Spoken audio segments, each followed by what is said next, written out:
जिस रूह ने सतगुरु की शरण ले ली वो अपने आप को धन्य मानता है और कहता है कि मैं अपने गुरु के सामने अपने सारे बल हार जाऊँ। किस लिए हार जाऊँ? बल हारने का मतलब कि गुरु के आगे मेरी कोई ना चतुराई चले, ना चालाकी चले, ना मेरी बुद्धि चले, ना मेरा कोई प्रयास यत्न चले और ना ही कोई किसी प्रकार की हेरा फेरी चले। सारी की सारी चीज़ अगर चलें तो गुरु की मौज और गुरु की इच्छा और उसकी रजा में चले। तो इसलिए कहता है मैं बलिहार जाता हूँ ऐसे गुरु को जिसने मेरा भरमगढ़ तोड़ दिया। अब वो बात मैं जो कहूँ था दूसरे ढंग से बताऊँगा कि भरमगढ़ तोड़ने के बाद मुझे ये बातें समझ में आ गई। ये है राज कि जब गुरु ने मेरा भरमगढ़ तोड़ दिया तो मेरी समझ में ये आ गई कि तन को कुंडी कर ले, मन को कपड़े के समान मान ले और सूरत को साबण समझ ले। तन कुंडी मन कापड़ा और सुरता साबण हो।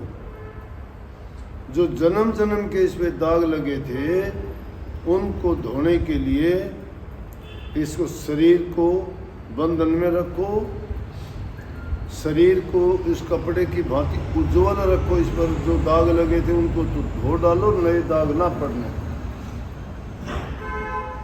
और सुरत जो है वो साबण की तरह से काम करेगी, इसको धो के उज्ज्वल और पवित्र कर देगी। सुरत के द्वारा रास्ता आगे बढ़ता है। सुरत चलती है, ना मन चलता है ना शरीर चलता है। आध्यात्मिक दर्जों को देखने वाले सुरत और नृत्य चीज एक ही होती है, काम दोनों करती है। तो कहा कि उनको भी उन लोगों को कर लेना चाहिए। मेरा तो भरमगढ़ टूट गया, मैं उनमें शामिल नहीं हूँ, लेकिन ये चीज़ें मैंने देखी हैं तो दूसरे लोगों को भी ऐसा कर लेना चाहिए। और जो मैंने क्या देखा कि कामी, क्रोधी, लालची, कहते हैं कि गुरु ने ये बताया है कि कामी, क्रोधी, इनसे भक्ति नहीं हो सकती, गुरु भक्ति नहीं हो सकती। कामी, क्रोधी, लालची गुरु भक्ति न इनसे हो। गाने में कुछ और गाया जा सकता, लेकिन इसका मतलब ये है कि कामी, क्रोधी, लालची इनसे गुरु भक्ति न हो। ये गुरु की भक्ति नहीं कर सकते। हम क्या बोलते हैं? कामी, क्रोधी, लालची गुरु इनसे भक्ति ना हो, हम ये कहते हैं। नहीं, ये बात है कामी, क्रोधी, लालची इनसे गुरु भक्ति ना हो, इनसे पहले आओगा। उसका मतलब है जो ये लोग इन चीज़ों में बरतते हैं वो गुरु भक्ति के काबिल नहीं है, वो नहीं कर सकते, उनके दाग नहीं धो सकते। जन्म जन्म के जो दाग लगे थे गुरु के सामने बल हार जाने के बाद उसको ये सौगात प्राप्त होती है। लेकिन जो लोग कामी, क्रोधी, लालची हैं उनको ये चीज़ नहीं मिल पाएगी। इनसे भक्ति ना हो। भक्ति करे कोई सूरमा। सूरमा किसको कहते हैं? वीर को, योद्धा को, बलवान को, हौसला मंद को, पीठ ना दिखाने वाले को, सार्थक सोचने वाले को, आगे बढ़ने वाले को, विजय और फतेह करने वाले को सूरवीर योद्धा कहते हैं। तो भक्ति करे कोई सूरमा। सूरमा भक्ति के मार्ग में सूरमा की जरूरत है। तलवार नहीं उठानी, बंदूक नहीं उठानी। क्या चीजें उठानी है? अपने मन को काबू में करके अपनी इच्छाओं को, अपनी तृष्णाओं को, अपनी आशाओं को, अपनी ममता को, अपने स्वार्थ को, अपने हितों को त्यागना पड़ेगा, त्याग करना पड़ेगा। निंदा, कपट, झूठ, बेईमानी, भ्रष्टाचार, उन चीज़ों से बचना पड़ेगा, अलग रहना पड़ेगा। अच्छी संगत, गुरु की सोबत, नाम का सुमरण और ध्यान, इन चीज़ों को अपना के जो मन में छुपे हुए ये शैतान हैं इनसे युद्ध करके जो जीत जाता वो सूरवीर कहलाता है। इसलिए कही है इनसे कोई सूरवीर ही जीत सकता है, और के बस की बात नहीं है। लेकिन इसके दूसरी तरफ क्या खेल हो जाता है दूसरी तरफ ये बताते हैं कि बाग बिगाड़ा बांदरा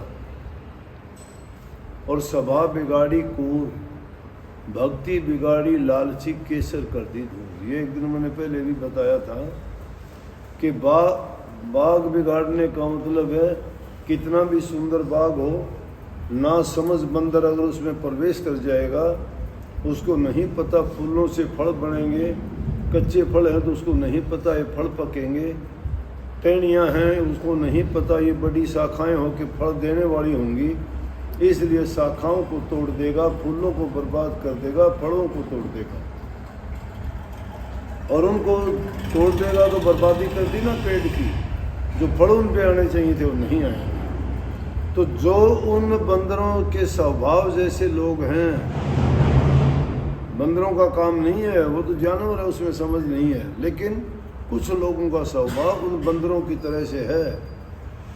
जिस प्रकार से बंदर उस बगीचे को, सुंदर बगीचे को उजाड़ देता है, उसी प्रकार से अच्छी जगह को अच्छे लोगों के बीच में दुष्ट आदमी रह के उस बंदर की तरह से सारा छिन्न भिन्न कर देता है। बाग बिगाड़ा बांदरा, अब ये बाग है, ये अपनी सोबत है, संगत है, ये बाग है। भक्ति का बाग लगा ले, कितने गीत नहीं गाए से शब्द आते हैं, भक्ति का बाग लगाया, भक्ति का बाग लगा ले। ये बाग क्या है?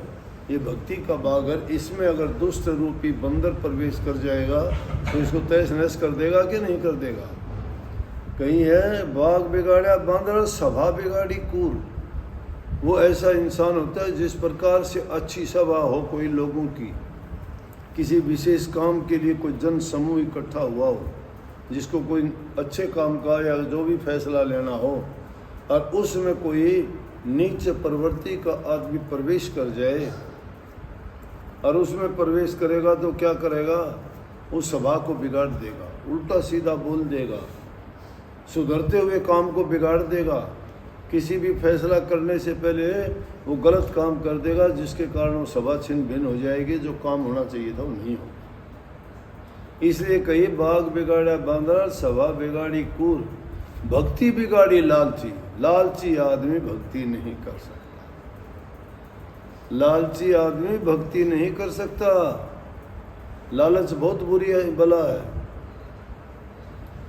यह लालच जिसके पीछे पड़ जाता है वो आदमी सारी मर्यादा, सब रिश्ते नाते, सब कानून कायदे, सब लिहाज खत्म कर देता है। लालच इंसान को नीचा दिखाता है। लालची आदमी किसी का भी नहीं होता, ना किसी का मित्र है, ना किसी का शिष्य है, ना किसी का वो प्यारा है, ना किसी का हितकारी है। इसलिए लालची आदमी से बचो। लालची आदमी अगर होगा तो भक्ति को इस प्रकार से बिगाड़ देगा जिस प्रकार से केसर की खेती की हुई को कोई तहस नहस कर देगा। केसर बहुत बहुमूल्य चीज़ होती है, बड़ी मेहनत से पैदा की जाती है, लेकिन क्या होगा उसका कि कोई भी अगर दोस्त उसने ख़राब कर दे तो कितनी करी हुई मेहनत, कितनी कीमती चीज़ बर्बाद कर दी, वो इस प्रकार से उसको नष्ट कर देगा। तो आगे कबीर साहब कहते हैं कि उससे बचने का उपाय है। जिस प्रकार से कबीर साहब कहते हैं, ये मान सभी को खाता है। माया तजी तो क्या तजा, जो मान तजा नहीं जाए। मान नहीं तजा जाता इंसान से। अभिमान में कोई अफसर के अभिमान में, कोई धन के अभिमान में, कोई पढ़ाई के अभिमान में, कोई बड़ेपने के अभिमान में, कोई ताकत के है, कोई जाति के अभिमान में। ये मान है। मान सभी को खा जाता है, मान सभी को खा जाता है। इसलिए मान ना करो, मान करोगे अपमान हो जाएगा। मान ना करो, छोटे बनो। जो ज़मीन पर बैठता है वो गिरता नहीं है। कहाँ गिरेगा? ज़मीन से नीचे। जो ऊपर बैठता है वो गिरेगा, गिर जाएगा। नरम हो जाओ। किस प्रकार से नरम? इतने नरम, जब पैदा हुए थे जीभ तुम्हारे मुंह में थी, और मरोगे जब तक ये जीभ तुम्हारे मुंह में रहेगी, और इसी तरह काम करती रहेगी। दांत बाद में आए थे तुम्हारे, जन्म लेते वक्त साथ नहीं आए, लेकिन तुम्हारे जाने से पहले ही दांत जवाब दे जाएंगे, चले जाएंगे, क्योंकि हार्ड है, वो सख्त हैं। तो जो सख्त है वो अभिमानी मानी जैसा है, उसको तो नष्ट होना ही होना पड़ेगा।